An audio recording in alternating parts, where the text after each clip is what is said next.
Hello, everybody. Welcome to this webinar brought to you by Bursa Malaysia and managed by LifeChamp. So today we are going to do this topic, investing psychology, chasing high and panic selling. Now, as you know, in investing, right, our psychology is often, pose a challenge to us because we are often swinged by all these emotional changes when we see the market go up or market go down. Okay, the stocks that we buy go down, or even when the stock that we did not buy actually go up. So we feel a bit more emotional strain when this happens. So sometimes we have a plan, but then these emotions actually distort our plan, okay, and make a winning plan become non-executable, and then and causes to some unnecessary losses. So today we have got Anson in the house with us today to talk about investing psychology. All right. So before we begin, as usual, disclaimer. So whatever we will share on this webinar is only for educational purpose. So in no way that we give any recommendation to buy or sell any companies. So if you decide to make any investment decision after today's webinar, you do it at your own risk. Okay. So that is our disclaimer. So allow me to introduce our speaker today, and he often do this in Mandarin. Today, for some of the on a very rare occasion that you can see him present this content in English. So we are very lucky today. Okay, so he is none other than Anson Tan. Okay, who is a financial blogger and also founder at Bull Bear Bursa. Okay, Facebook page. He is a certified financial planner from Financial Planning Association of Malaysia, and he is also a former research analyst and premier banking investment consultant. So he is also a capital market services representative license holder for financial planning. So hello, Anson. Hello, Shane. Yeah, Hello, welcome to everyone. our webinar. So we can't wait to hear more from you about investing psychology. Are you ready for these sessions? Yeah, I'm All ready. right. Okay, let me hand over the floor to you. Okay, You may so go ahead and share your slide. no problem. All right. Thank you, Shane, for introducing my profile just now. Let me share my screen. Hold on.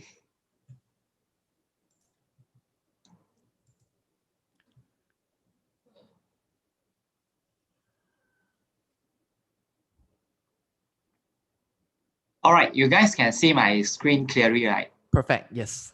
All right. Okay. Thank you so much, Shane. Okay. So good evening, ladies and gentlemen. So I believe if you did follow my page for quite some time, you will know me and Anson Tan as one of the financial planner or the content writer at Bubay Busa Facebook page. Okay. So we actually have some presence over a few social media channels, be it YouTube or Instagram. Also, we are there. All right. So the topics today, I'm actually will be focusing on the investing psychologies that what I will actually share with you all some of the common mistakes that retail investors or sometimes professional investors also will actually face or experience it. Okay, some of the common mistakes, then some of the psychological trap that we should actually avoid. Okay, because I believe be it you are a professional or you are a normal retail beginner, okay, you will also face these traps and mistakes before. Okay, so personally, even as me as a full-time trader or a professional investors, I do face some of these traps occasionally. Okay, so I believe that we should actually look at it and often like try to reflect on what we are always doing in terms of the mistake and try to avoid them and overcome them in all this time. All right. So the last part, I will actually share with you all how to actually overcome all these traps. Okay. So let's go through to the first segment, the first part, the common investing mistakes that most of the investors always do. Okay. So there will be four keys mistakes that I would say are the common ones that normal retail investor always do and repeating it. Okay, the first one will definitely be listening to the rumors or some of the top stock tips. Okay, then the second one it will be bet on the insider news. Okay, I believe the first two they are way quite similar. Okay, because most of the time when we are dealing in the stock market most of the time, okay? So when we are beginner, we will tend to believe that, actually, if I get to know something, okay, which is labeled as an insider tips for some of the management, there are somebody that is working in this company, a listed company, and they actually leak out some info telling you that upcoming, their earnings are going to be very good and this kind of stuff, right? Most of the investor, normal retail investor, will definitely buy this kind of idea and they will speculate on the share price. Okay, I will tell you, if you are doing all these things, okay, if you are doing all these things, most of the time you will experience the loss. I would say most of the time, okay, because ultimately when we get to know all these kind of rumors, tips, or even insider news, right? One thing that you need to be sure is that's how many previous hands are that this kind of news or tips have already passed through a few people before it get to be heard by you. Okay, so this is the things that we need to be careful. Okay, as normal investors, we need to actually do our own homework and make sure that all these kind of news or rumors, you need to have the rationality, you need to have the ability to actually evaluate whether all these kind of rumors or insider news, their credibility is whether it's 10 out of 10 or actually just 1 out of 10. Because sometimes as a professional investor, when we get to hear some of the insider news, right, I would tell you most of the time, right, I would say this kind of rumors or tips are actually bullshit. Why should I say that? Is because once you evaluate this kind of the credibility of the news itself, right, you will tend to know that actually this kind of news is no way that this kind of company they can actually have this kind of earnings on. So if you get to know all this kind of insider news, the first thing that you need to do is you need to evaluate whether this kind of news, whether it's credible or not, whether you can actually take it or trade on it or not. Okay, but I would say this is some of the most common mistake that investors always do, and this is the most common reason why they lose money in the stock market. Okay, the third reason, it would be falling in love with penny stocks. Okay, so I believe the most common reason why retail investor would like to bet or trade penny stock, the key reason is actually the huge volatility and also the fluctuation between the pips. Okay, because if we, for example, if we are trading with a 5 ringgit stock, right, every pips is in every pips in the stock market is only 1 cent or 2 cents. All right. Okay. If we are trading at 10 ringgit stock, the every pip is 2 cents. Okay. But every stock that is below 10 ringgit, okay, 1 ringgit to 10 ringgit, this kind of range, okay, every pip is only 1 cent. Okay. But if, for example, if we are trading with a stock that is having a share price of 5 cents, right, what will be the every pip changes? Okay. 5 cent stock, every pip will be half cents, right? Half cents, it will be about 10% of the changes in terms of share price already. So most of these retail investors, right, because of their mentality, they think that investing equals to gambling. Okay, they will tend and fall in love with penny stock because they like this kind of huge fluctuation in terms of the share price movement. Okay, so if I buy into a share, a company share price where there is only 5 cents, okay, every pips movement, which is half cent, I can actually get to earn 10% in my portfolio already. So I would like this kind of fluctuation, and I believe that having investing into the penny stock, I can actually gain a lot. Okay, if the share move a few pips, right? Okay, for example, if the stock move 4 pips, I would gain 40% in terms of my return already. Definitely, I would like this kind of I would like this investment compared to a 5 ringgit stock, okay, whereby every pips is only 1 cent, okay. If 4 pips is only 4 cents, okay, it will definitely be, if I'm not mistaken, it's less than 1% changes in the share price, okay. So this is one of the common reason retail investors often lose money as well, okay, because they fall in love with penny stock, whereby the fluctuation, the volatility is much higher, and they believe that this kind of fluctuation in the share price will help them to earn money easily. We help them to make a profit easily. But I will tell you, because of the weak fundamental of all these penny stocks, right? Most of the time, retail investor, they cannot stand the price volatility and fluctuation, and they will tend to lose money in these occasions. Okay. So the last one, they will try to seek for investing companion. Okay. So what does this the last meeting? mistake means is actually as a retail investors, right? When you want to buy into a stock, or you already buy into a certain stocks already, okay? For example, if you believe that the glove counter is going to perform, okay, you will try to spread the news to your friends, okay, telling them that you believe that the stock counters are going to move upwards, okay, because of the COVID trends, and the earnings are going to be good, every selling price is going to be good, all these kind of reasons. You will find some reasons, right, to try to persuade and convince your friend to buy these stocks with you, okay.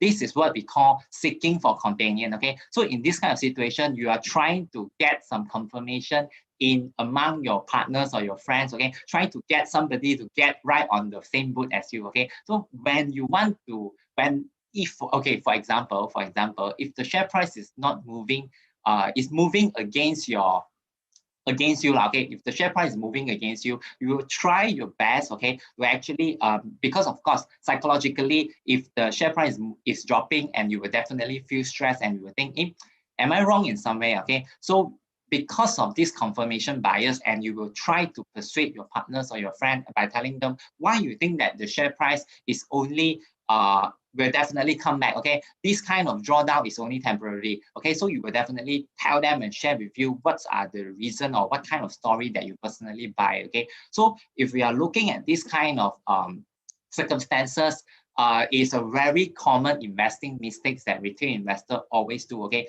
When they are investing into the stock market, they will try their best to seek for investing companion, okay? Get somebody, okay, to accompany you to buy into the share, okay? If you don't want to sell it, okay, you will try to persuade your friend, don't sell it, okay? We hold together, okay? So to get, as more of you are on the same boat, then you will feel more confident, all right? So these are the common investment mistake. I believe most of you will actually face it or experience it or did it before. Okay, so if any one of you actually did or make this kind of mistake previously, perhaps you can give me a one. Okay, if you are not shy to actually admit later. All right. So the next part, I will actually go into the first psychological trap that we always occur. Okay. Okay. The first trap that we always see is we always face is the anchoring trap. Okay, so how actually what does it mean by anchoring trap? Anchoring trap is actually when we as an investor are making decision based on past data. Okay, when we are actually very reliant on what we initially think about the stock. What does it mean? Okay, so for example, when you are buying into a certain stock because of a certain story, for example, okay, if I'm buying into a long steel bar in that company, okay, whereby I believe that because of the story or the inflational story that we are looking at this moment, okay, I believe that the steel company, okay, will actually deliver a very good earnings, okay, in the upcoming quarters, okay. So because I really buy this story and I form this confirmation, okay, and I firm this kind of confirmation, okay. So I already think this is what the reason that the earnings and the story of the company will definitely come, okay. So I'm making this decision based on all these reasons, okay. So for example, if the context do change over the time, okay, which is if the inflation doesn't, the inflationary story doesn't realize over time, and the steel prices actually move against the market, okay, which means it's dropping, okay, and what you believe initially is not happening. But because you already fall into this anchoring trap, okay, you will definitely believe that, hey, I'm definitely gonna be right on these stories, and I believe that the share price will definitely come back. Okay, so you already form a very strong anchoring position there, and you believe that you may not be wrong.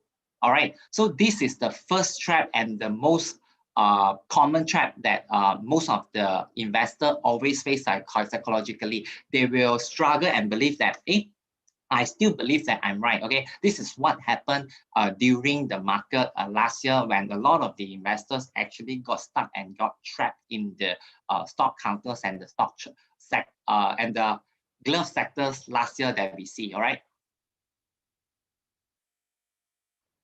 So for example, traders, right, always anchor to a price that they initially buy. Okay, for example, if you're buying into a share at 1 ringgit, okay, if you are buying into a share at 1 ringgit, okay, so for example, if you buy the share at 1 ringgit, you are psychologically attached to that 1 ringgit is the price that you perceive it should be undervalued. It should be undervalued. So you set your own TP at about 2 ringgit. Okay, so you believe that the shares have an upside potential of 100%. Okay, so you are judging it by buying into some of the earnings growth stories that the market is saying. Okay, so you believe that the potential upside is about 100%.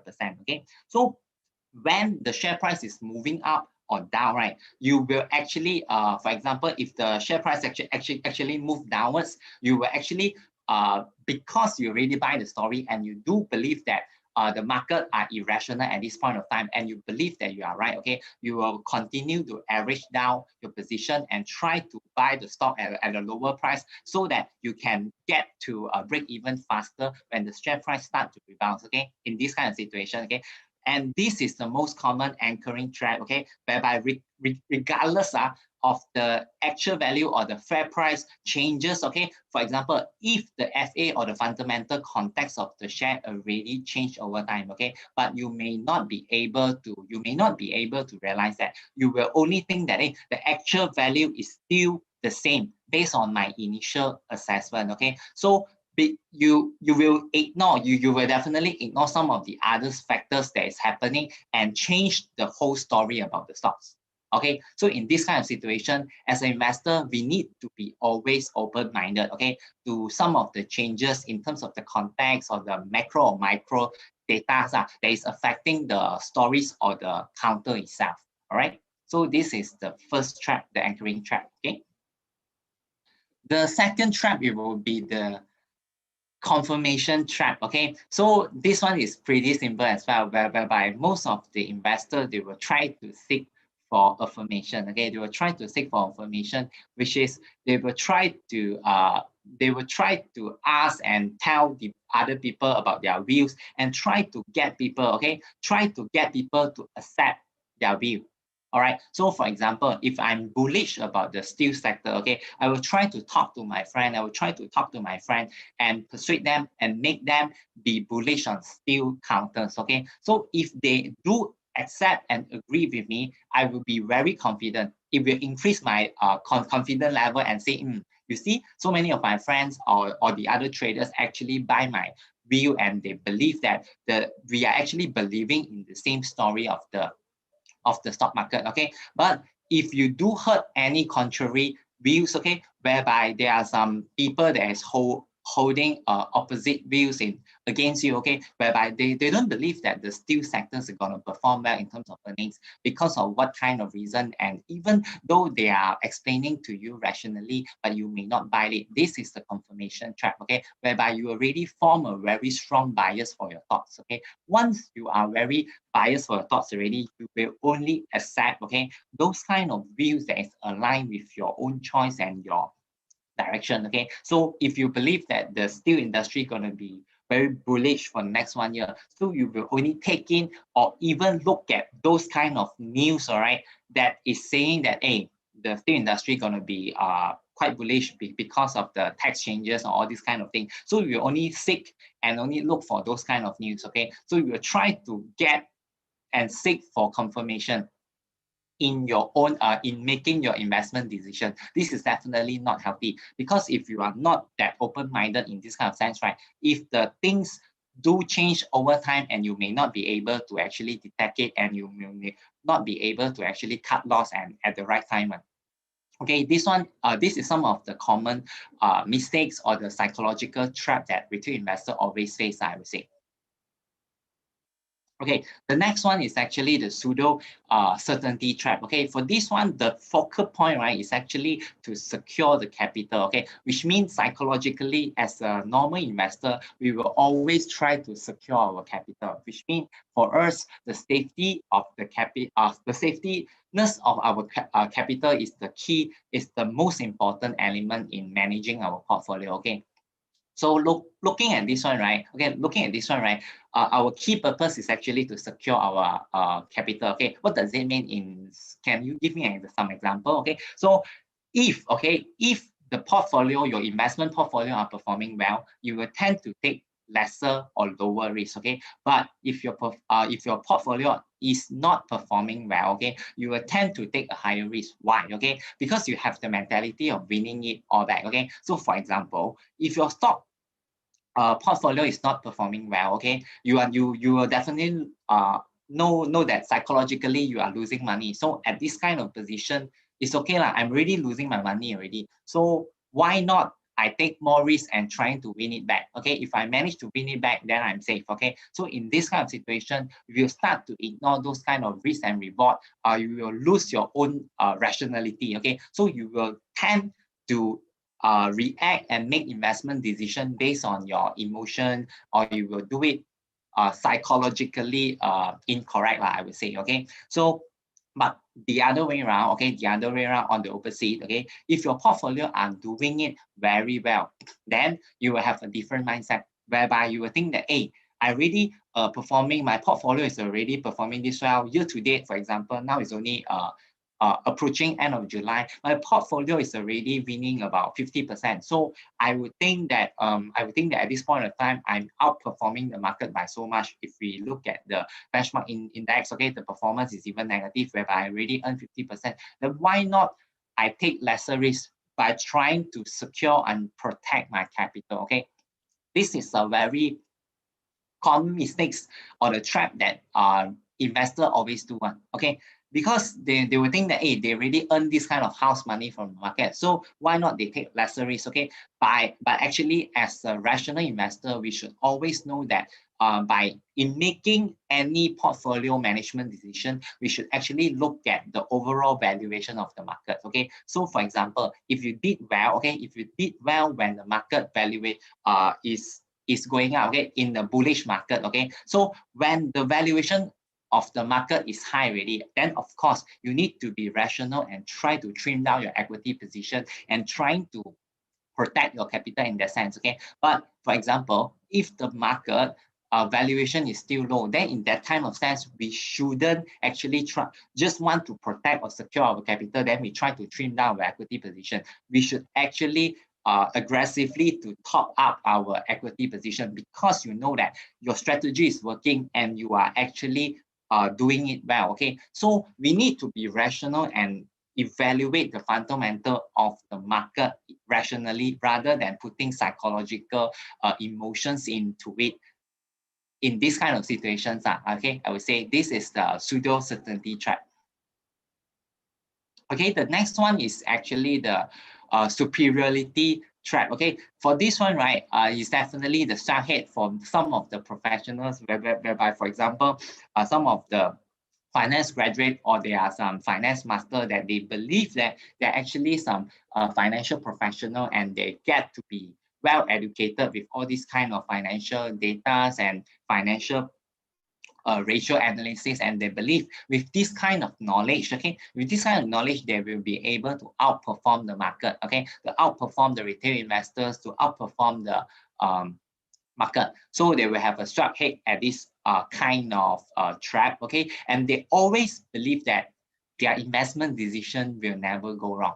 Okay, looking at this kind of trap, right, I would say commonly when I see some kind of financial professional, they will have this kind of trap. Okay, they believe that their investment decision will never go wrong, okay, and I do think that they are very, very confident, okay, and they think that they know better from the others or the market, okay, and actually this kind of situation for some people is extremely dangerous, I would say, because a lot of investors, they actually think that they know more than the market and they are better than some of the experts. Just being a well-educated or smarter, okay, does not mean that you will definitely benefit from it. Okay, you can actually because if you are looking at the complexity of the system of the market, right, many investors actually lost their money by convinced that they are better than the rest. Okay, So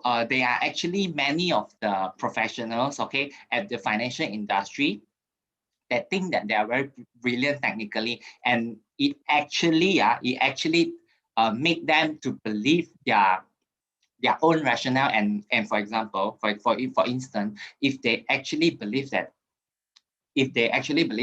this for example, if we are talking about the recovery stocks, okay, so if they believe that the recovery stock will definitely come, then they will actually go against the market, although the market doesn't buy recovery stock at this moment. Okay, for example, this one is not reality example, okay, it's just that it's some illustration purpose. Okay, so if they believe that a certain sector gonna perform well, okay, but although at this moment market is going against them, they will also stick with their investment decision and do it aggressively to stay on with their investment, because they think that they are doing better than the market, and because then they think that they know better than the market.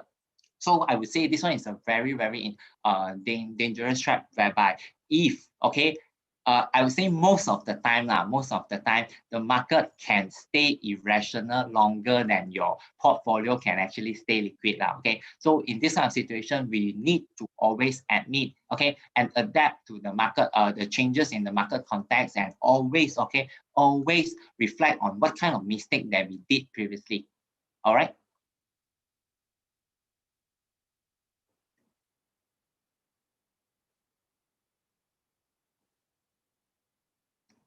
Okay, the next trap is actually blindness trap. So blindness trap is it always happen. Okay, it always happen when our investment portfolio are not doing so well. And this kind of investor who actually experience the blindness trap, they will tend to ignore. Okay, they will tend to ignore and shut out all the market reality. They don't want to look at the market, and they don't even want to log into their stock trading account and look at their portfolio and see what is going wrong and what should I do to actually correct my mistake, or correct or readjust my portfolio in terms of the allocation, all these things. Okay, this one is so this one is the blindness trap. They will choose not to do anything and not to confront the losses.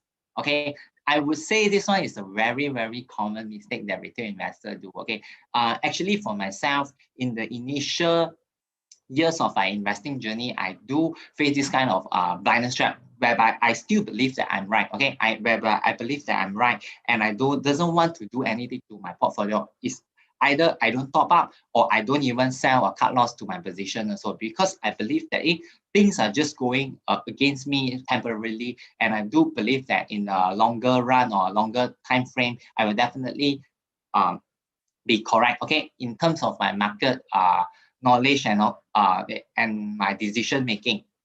Okay, but actually, if you are shutting out yourself, okay, if you are shutting out yourself from the prevailing market reality, right, I would say most of the time you will tend to lose the touch. Okay, you will tend to lose the touch, that whereby context of the market may be changing very quickly.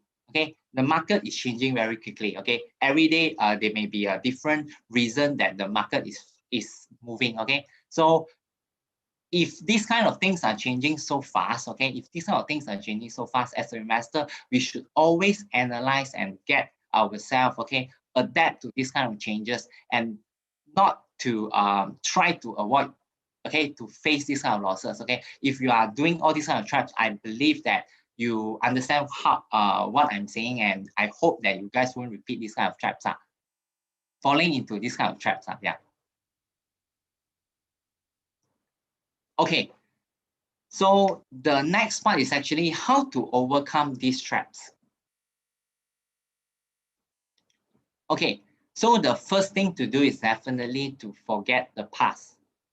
All right, so I would say most of the time the past data doesn't provide or guarantee that it will definitely repeat in the future, because we all know historical data will definitely, okay, if we can't guarantee that it will repeat in the future. Okay, so we should have the rationality to know that current facts, okay, we should actually pay more attention to current facts. Okay, give more prominence to the current facts.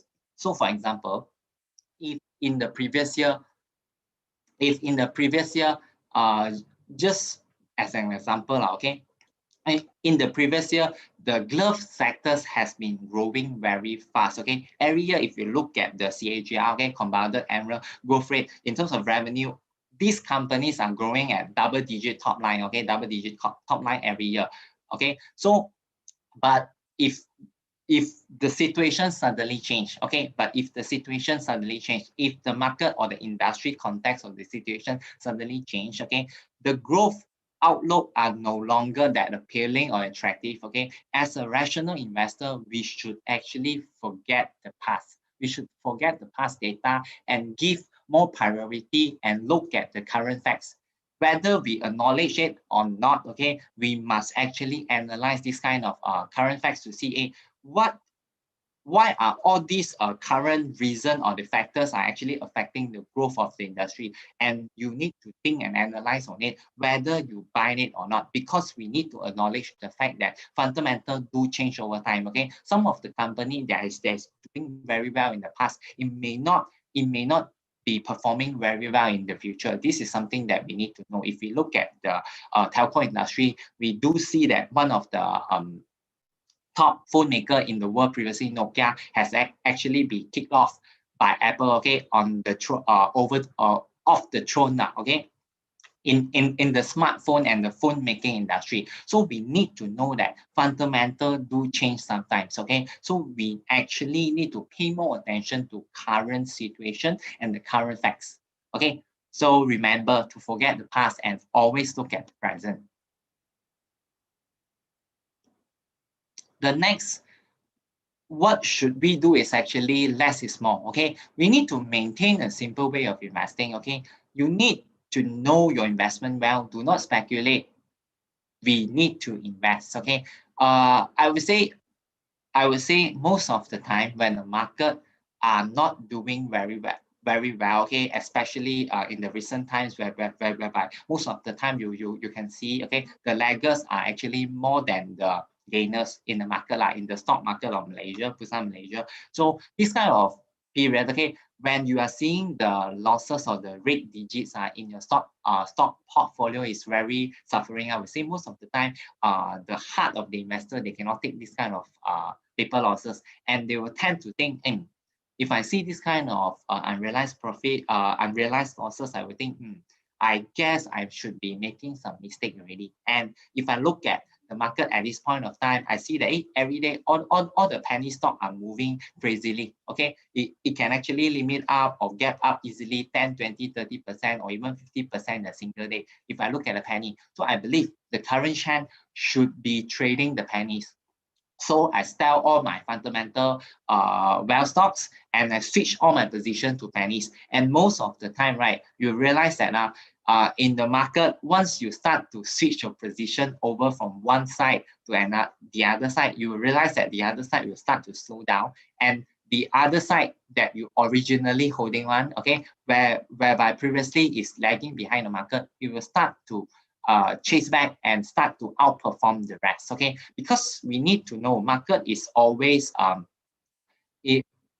there are some cyclical sectors, okay? They will tend to perform this kind of situation. And if you know about technical, you will know that stock may not always go up. It may not go up every day.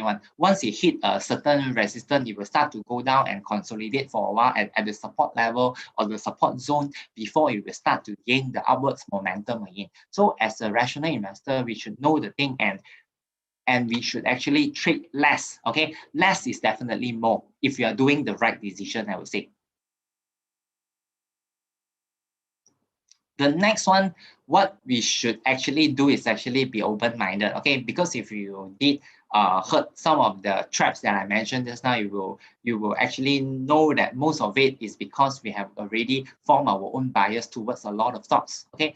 Once you have your own bias, okay, whereby you really believe that what you think, what your belief initially is definitely right, okay, it will definitely is correct one. So if you are not open-minded enough and you are only believing in yourself and you are only believing in your own pointers and and the stories are okay. You may not be able to make neutral evaluation of all the alternative fund. So if you are bullish, you may not be able, okay, to listen or even evaluate or analyze the opposite views that they are actually going against you. Okay, so if you are open-minded enough, you can actually weigh the pro and the cons. Why you think that if I'm looking at this stock or this counter or even these macro topics, right? If I'm weighting the pro and the cons, I will get to I would actually get to know if you're looking at this pro, I believe that it will definitely lift the market.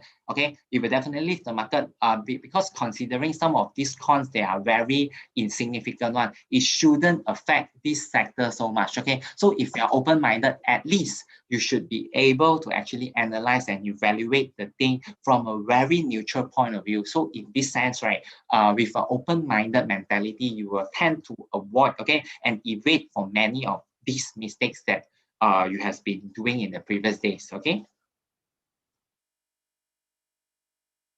All right. The next one, it will be rational.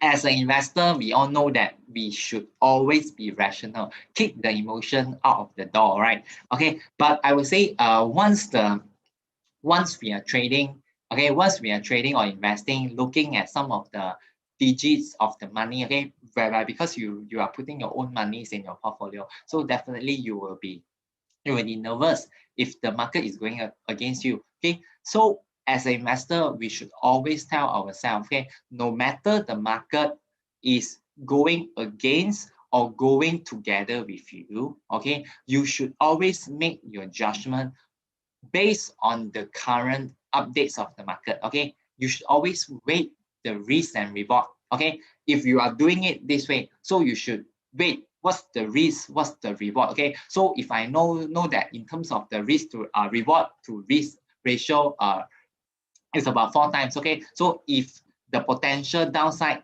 if I'm investing into this stock is only 10%, but the upside can be 40-50%, then definitely you will go for it. Okay, so you need to be rational enough to actually weigh the risk and the reward. Then in order for you, okay, to actually tackling the pseudo certainty trap. Okay, so remember, always be rational. The next one, it would be always remember to strategize yourself, okay, before you are making any kind of investment decision. Okay, so for example, because in the market, there are many ways to actually do our own investment, and be it fundamental or technical, okay. So some of the technical traders, they will follow strictly to their trading principle. They know that, hey, this is my entry price.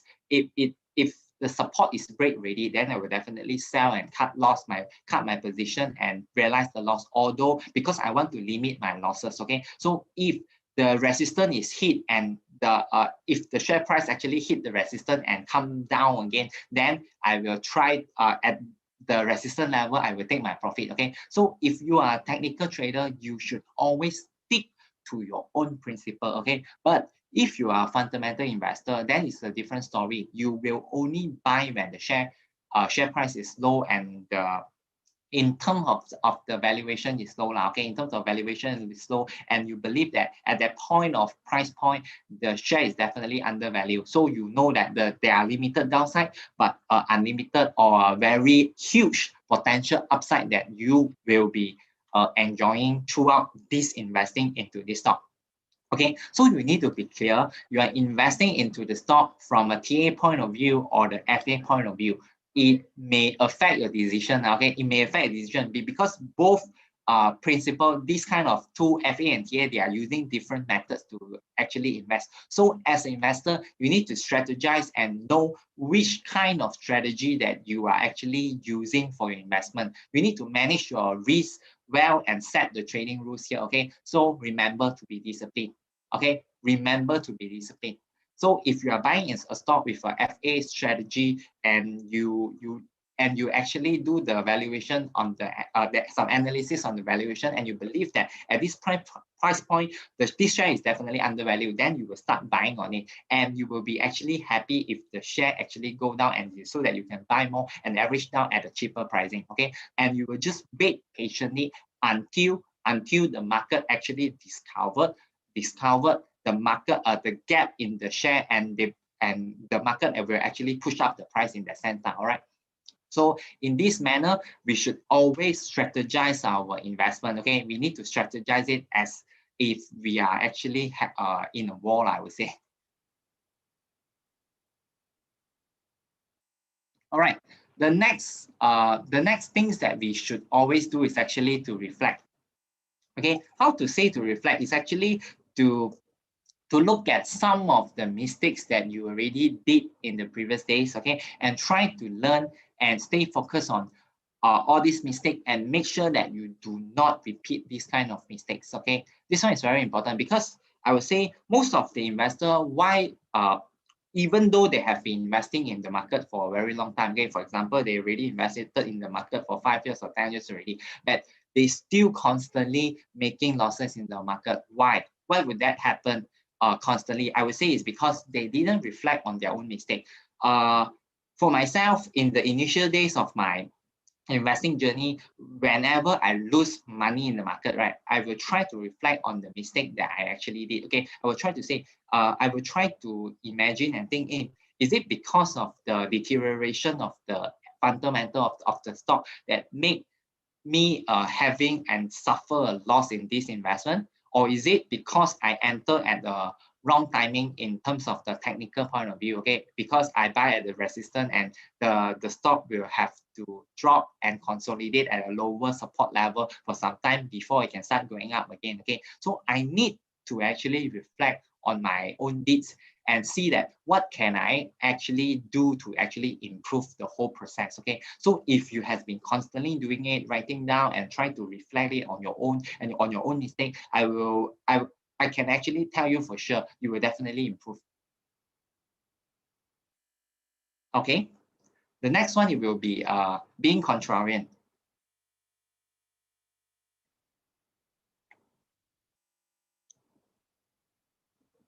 Okay, so for this one, as an investor, we need to learn to be objective.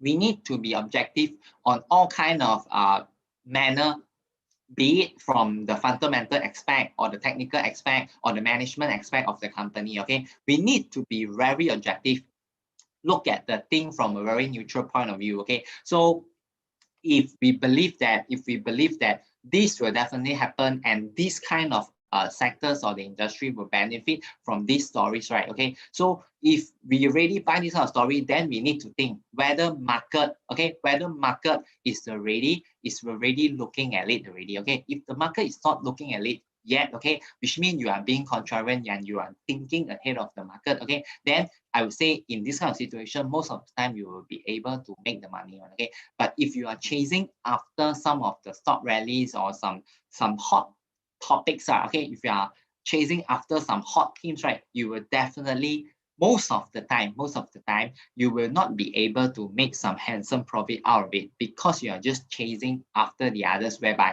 the others, the first mover, they already identified it and think ahead of most of you already. They already buy it at the early stage, and at the later stage, then only you able to identify and invest into it. I would say most of the time, the risk is definitely higher. And if you do not understand the situation well, if you do not understand or analyze the thing well, you may not be able to make some profit out of it. Okay, and you need to know. Okay, you need to know market is always right. Okay, market is always right. If you are not making any profit out of, although this team is very hot, okay, for example, the healthcare team is very hot last year, okay, but if you are not making any profit, okay, from this team last year, then you need to reflect on yourself and think, oh, actually, I did a mistake here because I'm not thinking ahead of the market. The market already start buying into the glove counters, okay, for example, Top Glove, since 4, 5, 6 ringgit, but I only buy into it after the share price approach 20 ringgit, because once I see the result, the earnings and the QR reports, and then I start to believe, things are actually fixed already, and things are already proven with the figures. Okay, so in that sense, then only I start to buy into the story. But you need to know the market is always driving. Okay, is driven ahead based on expectation one. So if the investor already expect this kind of thing to happen, okay, so you need to always think ahead of the market and be a contrarian. Okay, so if, for example, if the market is looking at this trend at this moment, for example, if the market is looking at this trend at this moment, is the risk to chase after this kind of trend is definitely very high. Okay, the chances of you making losses is definitely very high. So if you want to make some a high risk reward to risk ratio investment, then you should actually try to identify the next trends. What are the stocks that will definitely come when this trend fades, when this trend go away? Okay, what are the themes that will definitely come? So if you are thinking ahead of market and try to invest into these sectors, right, I would say most of the time you will get a very handsome profit. Why? Okay, because when the market are not looking at it, they are not hot. Okay, when this team are not hot, okay, the valuation will definitely be very cheap. Okay, definite the valuation will not be very expensive at an extent. Okay, so in that situation, when you're buying into this kind of stock at a very affordable or the fair value, right, in that sense, you will expose yourself to a very limited downside risk in that sense. All right, so remember to be contrarian and think twice, okay, when you feel that you want to chase after the current teams, the hot teams that the market are looking at this moment. All right. Yeah, I think that's all for my sharing at this moment. So perhaps, Shane, we can go into the Q&A session. Sure. So if any question to ask our speaker today, Anson, you may write in the Q&A box, not the chat box, so we can address your question. Okay, the first questions by Philip is that how do we avoid catching a falling knife stock such as Serba Dynamic? What is the psychology behind it? For the super dynamic one, I would say it certainly may be because of some of the bias already. It may be because of some of the bias. So, for example, you need to definitely forget about the past and look at the current facts. Look at the current facts, whether if you are looking at the current facts whereby there's a scandal on the because the current thing that we are looking at is actually the auditor versus the company on some of the issues that they already highlight from some of the one of the Bursa filings. Okay, so you need to evaluate on the situation at this point of time and ignore the previous data that we get already. Okay, so standing at this point of time to evaluate the thing, whether you think is whether do you think the risk is higher or the risk is lower. Okay, so you need to make the decision based on the current facts rather than the past data already. Okay, thank you so much, Anson. No problem. The next question is by Mohammad Fikri. Can you explain more on a pseudo tackling trap? Okay, pseudo tackling trap is actually the investor own perception on the risk. Okay, whereby because of the you want to win it back, that kind of mentality. When you are losing money, you will tend to take a higher risk. So for this trap, right, we have to tell ourselves, being rational, look at the market condition at this kind of time, whether we need to be aggressive or conservative on the market. Okay, so definitely you have to look at the valuation of the market. Okay, if the valuation is on the high side, then of course you need to be conservative already, although you are making losses on your portfolio. So this one, you need to keep the emotion away and always based on the facts and make your decision. Okay. Willie would like to ask, how do we control ourselves from chasing high? I think many of us also face this problem.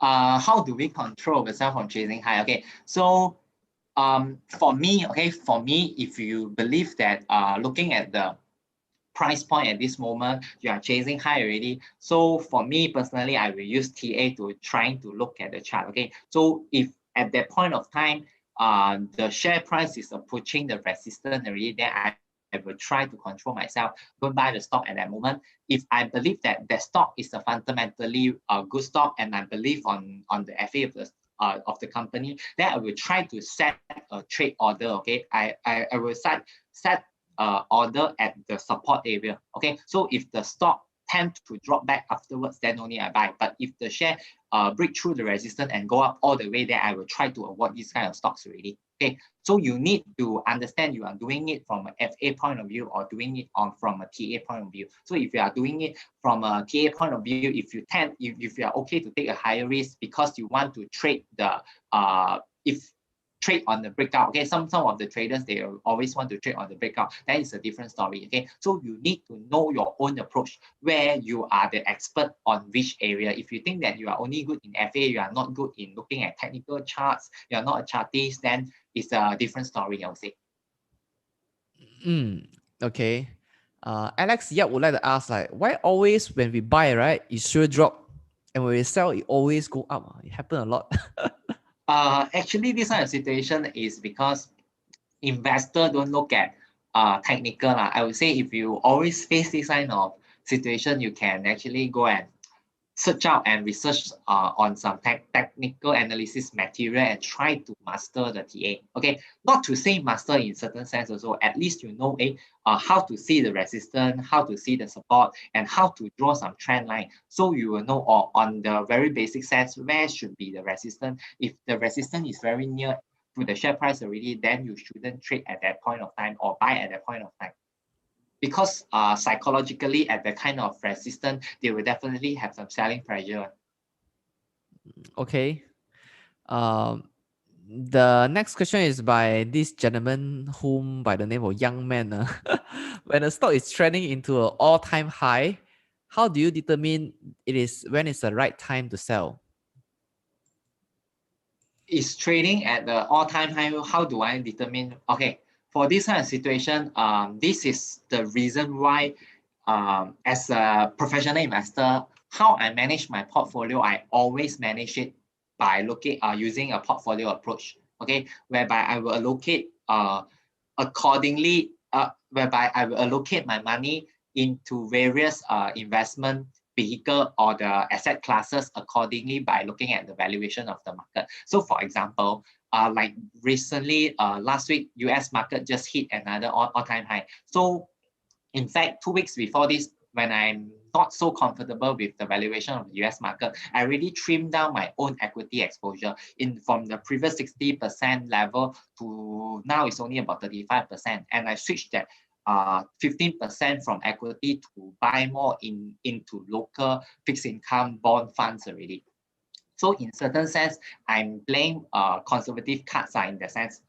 So it will give me the opportunity to actually capture on the market downside. If the market were to drop 5, 10 or 15% from the peak, then I can get to capture on it and buy the equity at a cheaper level.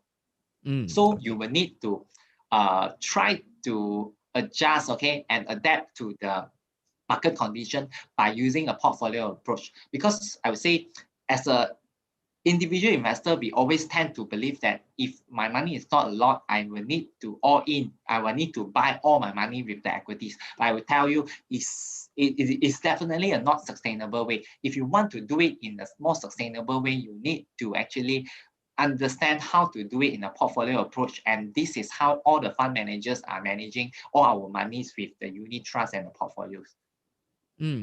Okay. The next question is by Omar Akirudin. I've been making a lot of wrong decisions for the past 2 months, and now I'm quite scared to enter trade. How do we regain confidence after a lot of losses? Shane, can you repeat the question? Sorry. Yeah, no problem. Omar would like to ask, I have been making a lot of wrong decisions over the past 2 months, and I'm now quite scared to enter trade. How do we regain confidence after a lot of losses? Like what I shared in the slide just now, I believe in that sense, you need to reflect on your own mistake and try to identify what kind of issue or the errors that you actually make in the past 2 months and how you can actually improve from there.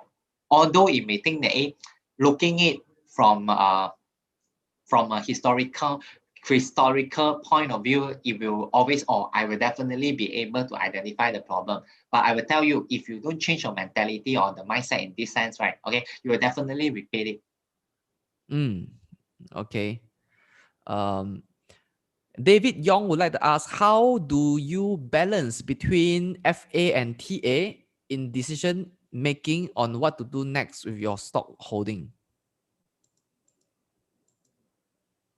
Okay, how do I balance FA and TA? I would say this one is actually based on your own appetite and your preference. Okay, it's based on your own appetite and preference. Because I do have some friends, they are all financial professionals. Okay, some of them they are I would say some of them 100% of their money they are trading it with technical analysis one, because they believe they know the charts and they understand on it, and they believe that they have enough experience to actually deal with all these kind of things. Okay, but if you think you may not have that kind of time to monitor the market, to monitor the chart and looking at it all the time, okay, then of course you can actually do it in the FA point of view. Okay, but for myself, right, I would actually do it, a majority of my money I actually invest with FA approach. Okay, whereby it's about 60% of my money I will do it with FA, only 20 or 30% I will actually do it with TA lah. Because personally I would tend to invest more money with FA, because I get to understand the company and I buy the growth story of the company over the long run. So in that way, I can actually sleep comfortably at night, and I know that my investment likely will be okay. Okay, understand your view. Ling Sing would like to ask the next question, which is, if we forecast the stock price will go up to a certain level, but it never reaches that level but drops instead, how do we determine whether we should continue holding it or we sell it? Okay, for this situation, you need to, okay, the first thing you need to identify your strategy first, whether you're investing it from an FA point of view or TA point of view. If you are TA point of view, hit your stop loss level already, cut. Okay, no question asked. Okay, if you are using TA, but if you are using FA, then it's a very different story of it. If you are using FA, then you need to look at the whole context. Okay, be it from the macro perspective or the micro perspective, whether it's the market or the some macro problems, or is some company problem. Okay, whether the industry are not doing so well already, or the company has an internal issue, this kind of thing, you need to try to identify and see whether the initially the story or the points that you convince yourself to buy into this stock, whether there are any changes or deterioration in terms of fundamental. If there is, then you need to reevaluate your judgment already, to see whether, for example, the share price previously is 1 ringgit when you buy in, and that time you set the target price of 2 ringgit. But because of some of the deterioration in the fundamental, for example, if you are buying a steel company, the steel price, the global steel price are dropping already. So you are adjusting your modeling and you assume that the earnings of the company will drop by how many percent, this kind of situation. And you know, oh, the target price now I adjust it to 130. Okay, so you need to look at the present data rather than the past data. If things change already, then you need to change your view accordingly. But I would say, of course, when you are not that experienced, or you are not experienced enough, you will definitely, some of the things that you may not be able to identify, for example, like what it happens to the glove industry last year, whereby a lot of the retail investor, they do actually trap inside some of these glove counter. Okay, is because they know that fundamentally all these company, they are making big bucks and they are making good monies. Okay, but if as a experienced investor, we will always know that market is trading, okay, based on expectation one. So if we know that things, okay, the earnings will definitely come back down and normalize, then of course we need to react earlier. So this is the things that we should actually look at. Okay. The next question is asked by Kokchin, how long do you think it takes for the heat to dissipate from a hot sector? Is it 1 year? 2 years? For the heat sector, Uh, no, how long do you think hmm? it takes for the heat to dissipate from the hot sector? That means the sector become very hot, right? Like Okay, how okay, yeah. long will it take for the heat to dissipate? Oh, I would say I would say it depends. I would say it depends. If it's a cyclical, uh, natural industry, then it will be a different. It may be just a few quarters, okay. But if a certain condition actually change the industry outlooks for a long period of time, you need to analyze the factor on that basis. Okay. For example, okay, because of some of the argument on the glove bullish investor, they will say because of the COVID, the global healthcare awareness will increase tremendously. Okay, the awareness already increased. Okay, so definitely the long-term growth of the glove counters will be adjusted upwards. Okay, so if you buy these factors and you think that this assumption will definitely increase the growth, for the growth rate for the counters, in the next 5 to 10 years, then you can actually perceive it. This one is a long-term factor, and it will affect the companies for at least 5 to 10 years. Then it's a different story already. But if it's just because of some inflationary pressure, for example, because of the COVID last year, and some of the production supply has been cut off, or has been hotted, okay, because of all this COVID lockdown and things like that, and there is inflation when economic activity tends to resume and restart. Okay, so the supply cannot catch up with the demand. So we see an inflation in that sense, and this kind of thing will definitely be normalized in a few quarters. Then you already get your answer.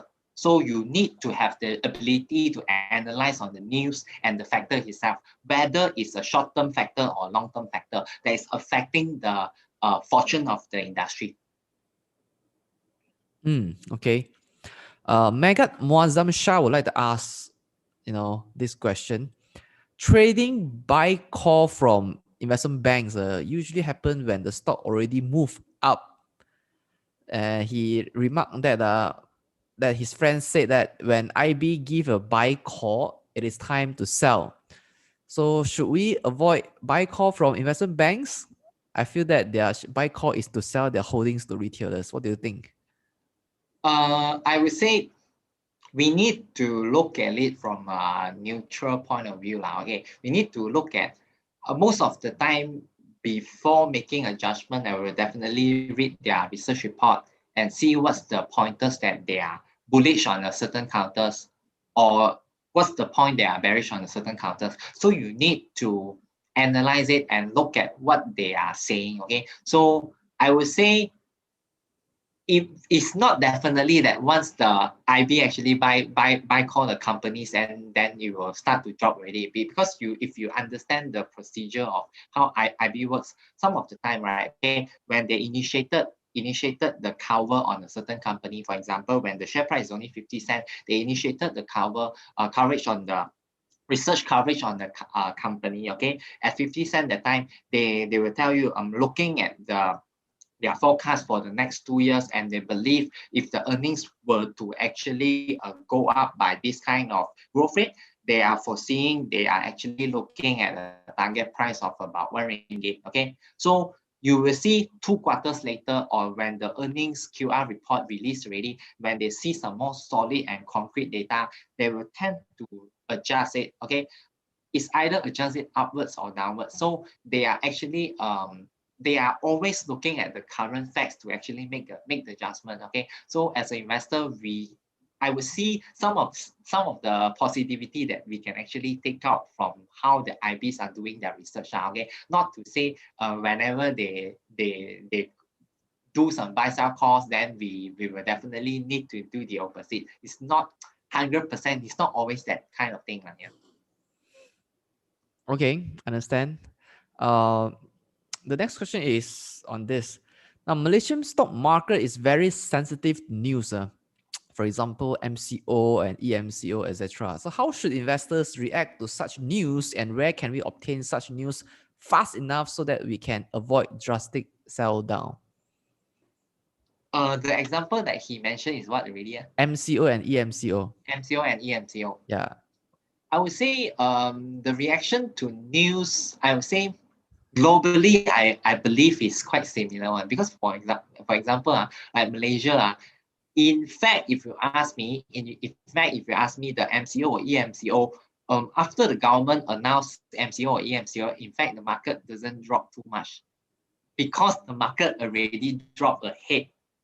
Because when the market participation, they can foresee looking at some of these cases, the daily new cases, things are not looking so positive. So we already have this expectation to know that actually government should do something already. So they already sell it ahead of the lockdown. If you look at some of the charts, you will be able to spot that already. Okay, unless it is some sudden events that happen without us having the ability to foresee or to predict that. Okay, for example, like the news when some of the political driven events are whereby we cannot forecast them, then it will be a different story, I would say.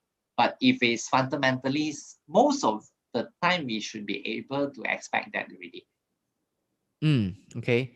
Now, the next question is asked by Xiaowei. If my capital is low, do you think FA or TA is more suitable for me? Capital is low, FA or TA is more suitable for you. I would say capital, no matter what's the size of your capital or your portfolio, it shouldn't be a factor for you. It shouldn't be a factor for you to decide whether how's your investment approach should be. Okay. It shouldn't be the factor for you to decide you want to use FA or TA. Okay. The key deciding factors, I would say, is depends on your personality and your knowledge level on the financial market.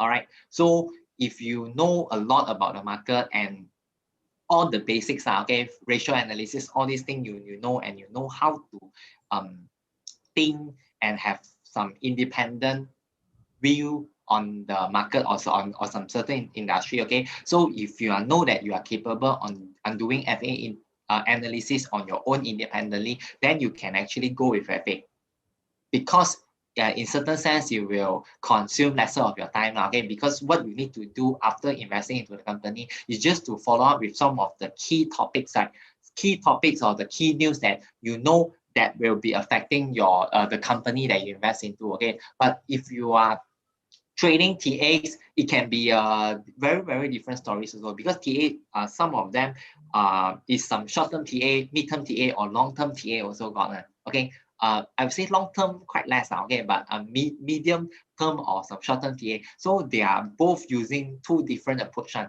So it depends on your own preference, whether you have the time to monitor the market or not, in that sense, if you want to use TA to actually trade. Okay, so I would say the size of your capital shouldn't be the factor to decide that. Okay. The next question is asked by Muhammad Affan. Afham, if I pronounce your name correctly. I see the market is bearish around general election. So when is the best time for me to withdraw my capital to avoid losses? Okay, so what is the best time for you to actually for this question, it depends on how you look at the market already. Because I would say after the loss of Barisan National Government in the last election, the market is no longer giving that kind of political premium to our market already, whereby in the previous days, because we haven't even changed the government for a single time, okay, the market will actually see that in terms of political risk, Malaysia is quite low one compared to some of the regional peers. Our before last election, our political risk is actually lower one. So in that sense, when they buy into our country, they will tend to they are actually willing to pay a higher premium in terms of the political premium. Okay, because they know in certain way, like in certain way, the politically is more stable to invest in Malaysia. Okay, but I will tell you, after the loss of Barisan National Government, in the last election, this kind of premium is no longer exist in Malaysia market already, because investors already have this kind of, they really start to acknowledge at this point of time, no either party or alliance can form a very strong government. So in that sense, right, okay, I believe market already expect a swingy government, or a government without a very solid majority votes on. Okay, so in that sense, if market are not paying that kind of premium for that, actually I would say the market downside should be quite limited one. Okay. So the next question is asked by Jafar Ahmad. How do we avoid FOMO, fear of missing out? FOMO, FOMO, it should be related to chasing high already. Okay, so normally I would say most of the time as a beginner investor, most of your trades or investment, it should be related to chasing high one, because when you see the share price go up by don't know how many percent or more than 10% in a single day, then you will be very excited and you will quickly go and buy in and believe that it will happen for the next few days or so. But for if you want to avoid it, I would say the key thing that you need to do is to reflect on the mistake that you did. Okay, so if you did have this kind of mistake in the previous days, then why not write it down and remind yourself, hey, do not chase after the stocks. Okay, you need to look at the valuation and do not buy into penny stock when they are certainly speculating, or like they are trying to goring the stock. Okay. The next question is asked by Chuan Zi. How are we able to think ahead of the market? To think ahead of the market, you need to have more market experience. Yeah, you need to stay in the market for a longer time. Then you will start to know how the market works already. So just to share with you guys some of the experience that I do have. Okay.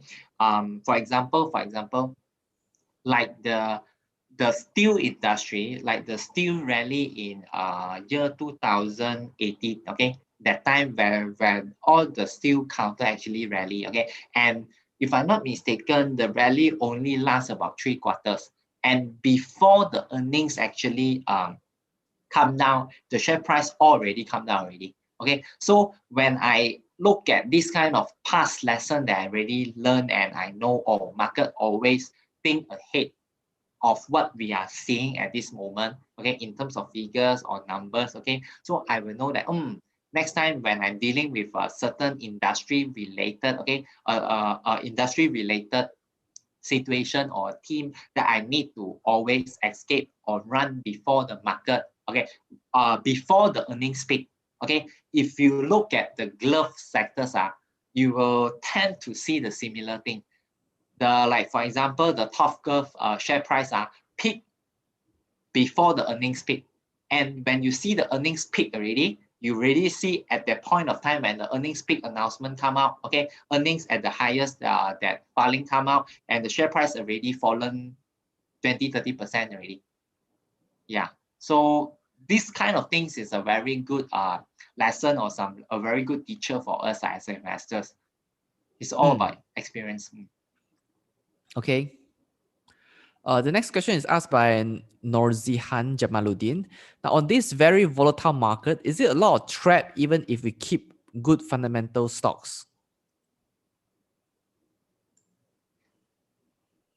Okay. You need to understand why the fundamental good stocks. Okay, the first thing you need to make sure, because some most of the situation, investors do think that, okay, the stock is a fundamentally good stock, okay, but you need to confirm that company is a good fundamental company first, okay, because due to some of the factors like cyclical factors, okay, these companies, they may earn very good money in these few quarters, okay, but they cannot sustain this kind of earnings one. So in that sense, if you're looking at the PE at this moment, Gulf counters, single digit PE, you will think that, hey, it's very cheap, okay, but we all know things will normalize. Okay, we all know things will normalize. So market react ahead. Okay, so in that sense, this kind of fundamentally good company, they are still overvalued. So the first question you need to the first question you need to ask yourself is, looking at the valuation at this point of time, whether this fundamentally good stock, the valuation is cheap or not. Okay, because fundamentally good, it doesn't mean anything. A good FA company, the valuation can still be very high. Okay, like some of the tech stock, we know that the prospect and the outlook of the industry or the company is very good. Okay, but that's why the valuation is very high. So valuation and FA, it may be a different thing. Okay, so this kind of thing, the first question you need to identify is this one. Then the second thing is, how I would normally do it is I look at a broader picture. Okay, look at the macro to see whether fund flow they are heading to where.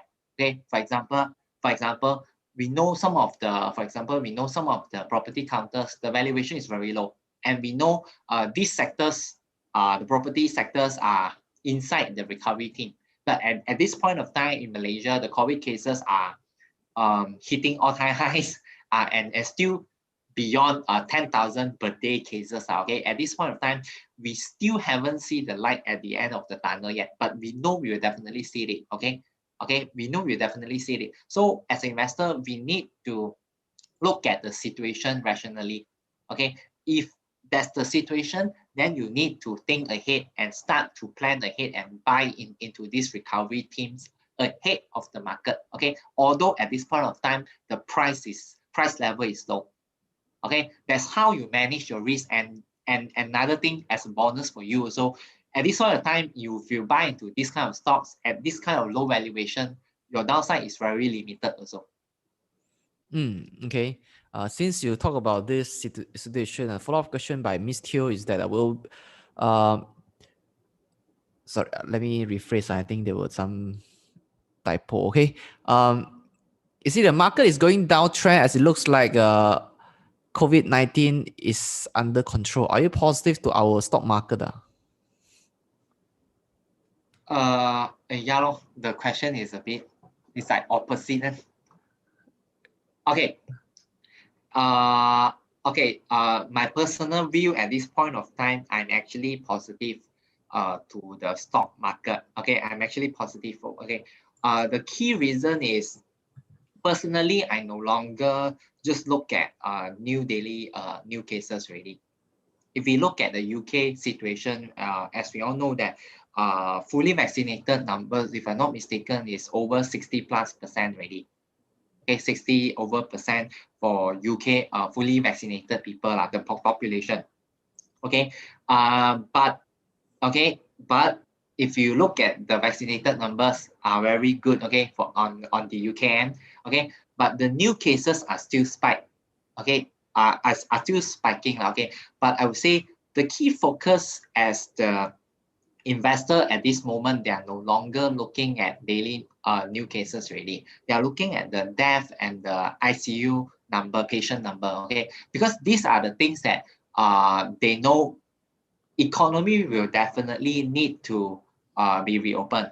Okay, so if we have to reopen the economy, if we have no choice to face all these kind of COVID-19 virus already, okay, but as long as we are vaccinated, we will be able to control the severity of the illness to a very low level, whereby it may not fall into the category 3 or 4 or 5, that kind of situation, whereby you can just take it like a very light flu or some light fever, mild fever. Then in that sense, market is definitely accepting that the fact that the new cases may be still high, okay, but as long as the death number are not that high or is already dropping, then it will be a different story, and the market are already looking at this kind of facts.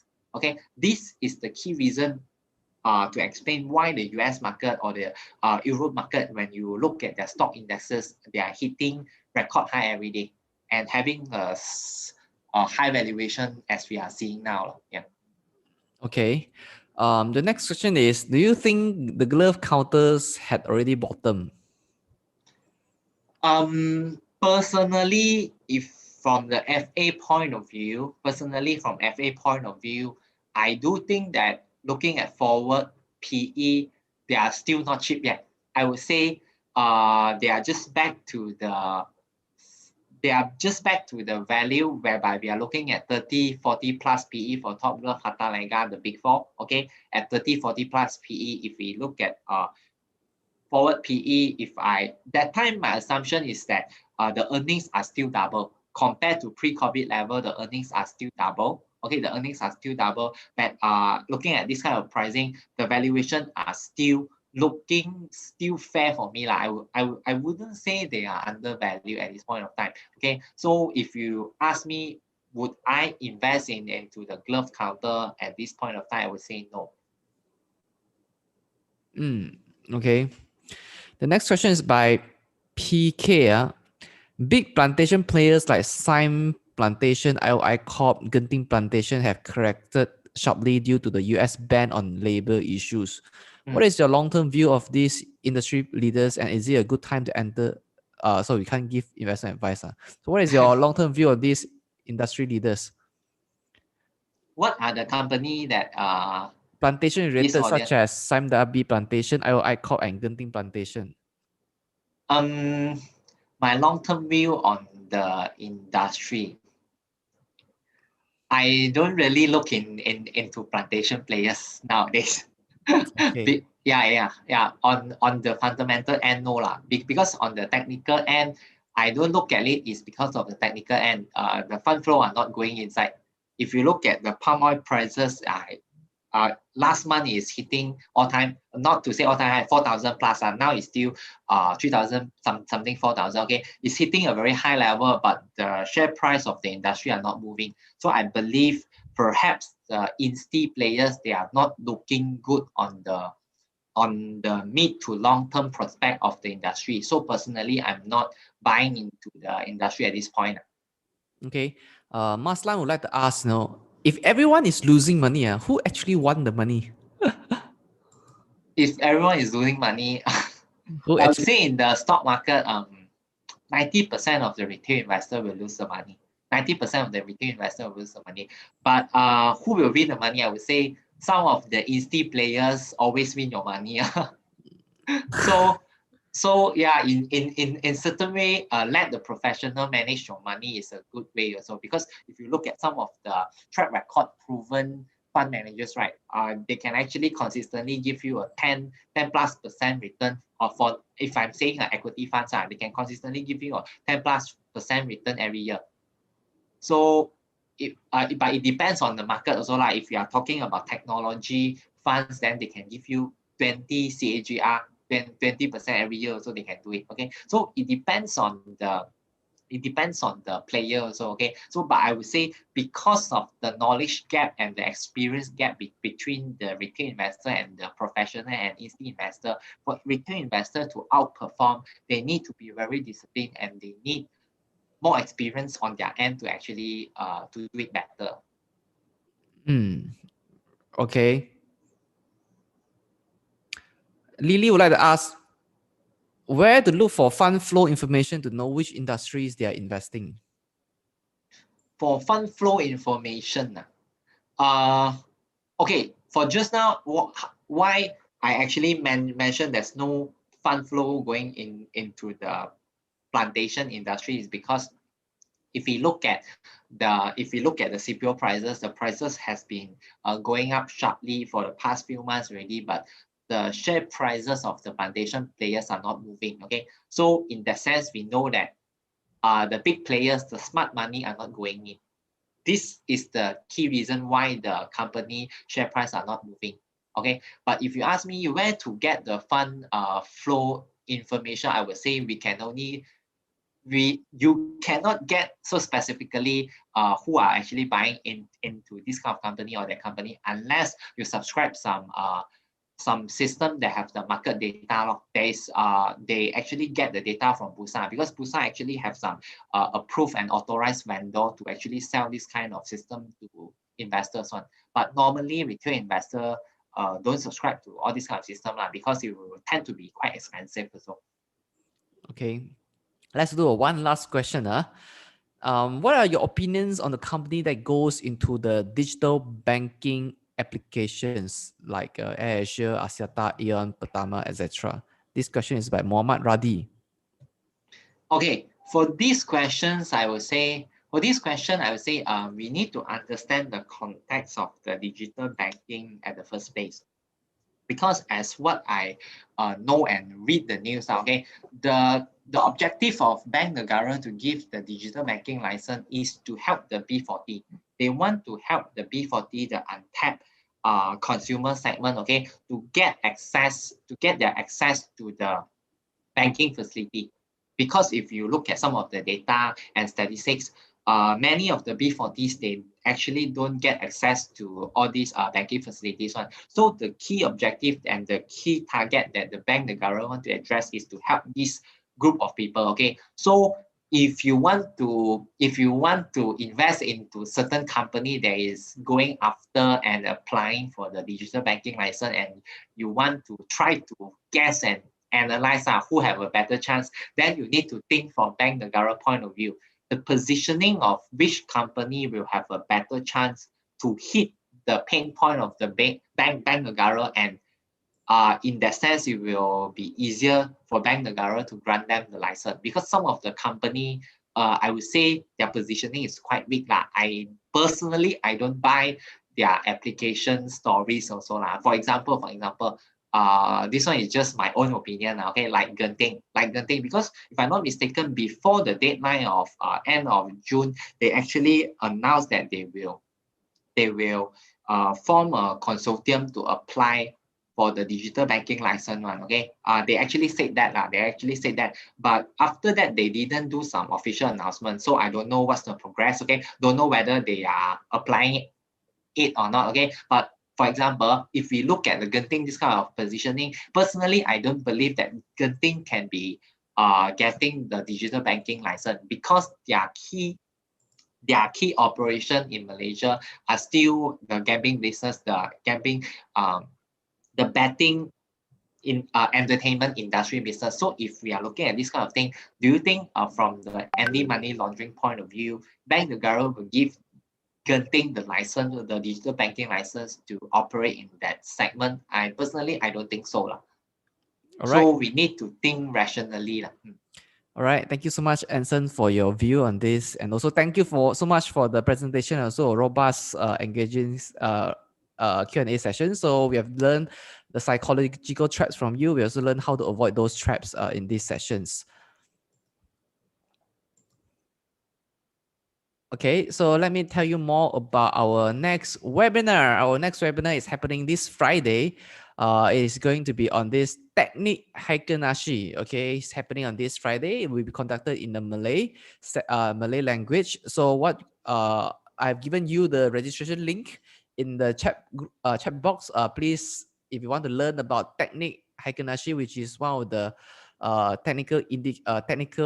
is it an indicator? Okay, it's a technical. It's like a candlestick pattern. It's a candlestick format, how you structured the candlestick to smoothen out the thing. So it looks nicer for you. It's like average bar. So if you want to learn this average bar technique, right? Please register for this session, Technique Haikenashi, happening 2 days later. All right. So with that, thank you so much, Anson, for joining us in this webinar to talk about investing psychology. So I hope that all of you here have learned a great deal about psychological trap, and also how to avoid those traps suggested by our speaker today, Anson. All right. Thanks, Anson. And thank everybody for your time. Thank you. Hope to see you again.